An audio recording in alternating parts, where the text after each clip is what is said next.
address the issue that I talked about today, which regarded the similarities and differences between Syriza in Greece and Podemos in Spain. The topic of my intervention was whether they were part of the same phenomenon or not. And, well, as is foreseeable, some things are obviously different, like, for example, the history of the two parties. But some things are similar. I mean, they both have had a huge electoral rise in a context of crisis of the social democratic parties.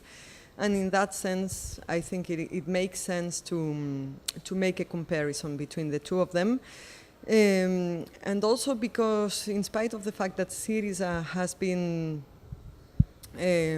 running elections for a long time, unlike Podemos, the rise has been very, very sudden. It started in autumn 2011, and in very few months, in a very short period, they went from less than 10% to 16% in May 2012, and to all the way to up to 26% in June 2012. So, I mean, even if the percentages are not equivalent for Podemos, it's also been very surprising that a party that was created at the beginning of March 2014, right before the European elections, got, and that was totally unknown until then, was the surprise of the European elections in Spain, and got 8% of the votes and 5 MPs at the European Parliament. So I think there is some element for comparison. Now, what is similar in their proposals and what is not? Their electoral program is quite similar. They, for example, they propose a public audit of the debt, and they want to ask for responsibilities. After this audit, they want to find a solution for the humanitarian crisis that is affecting many citizens in both countries, even though the crisis in Greece has been a lot more intense than in Spain. But, I mean, in this sense, they are asking for more transparency.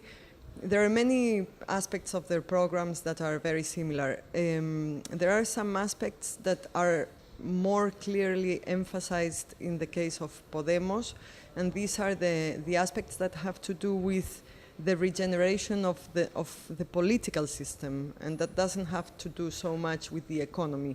Like, for example, a greater use of direct democracy, of referenda, or both to take decisions, political decisions in general, and as a way to build up a party. One of the things that is clearly different between the two parties is that while Syriza is still using traditional ideological terms, such as, I mean, they have no problem, on the contrary, defining themselves as a leftist party, Podemos has meant a huge change in that sense, because they refuse that traditional distinction between left and right.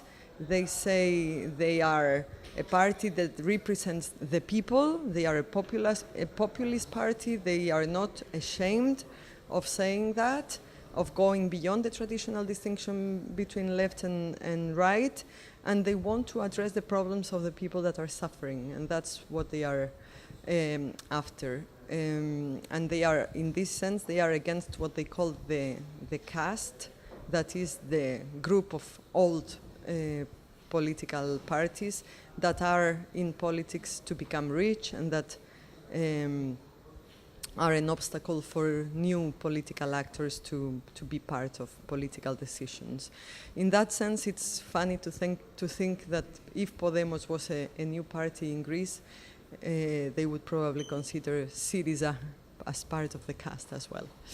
Another topic that I would like to address is whether this phenomenon of this new party of Podemos is here to stay.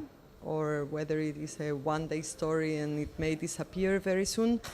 For the time being, it seems like it is going to be with us for a while, and their strategy is meant to be a long-term strategy. I mean, their objective since the same night of the European elections, they said they were very disappointed with the results because their aim was to win elections. And so this is their objective, and they are showing to be very clever in their strategy. For example, they have just decided not to present candidates for the local elections that will take place in May in Spain. They do not want to take the risk of presenting candidates in many places that they do not control yet, but they have decided to present candidates for the regional elections. That means they only have to choose 13 candidates. It's going to be a tough job for them, but it's something more realistic, and they know that if they don't do that in May, they have no chance of getting good results in the general election. So they really want to improve their results, and right now the polls give them around 15% of the votes if there were elections tomorrow.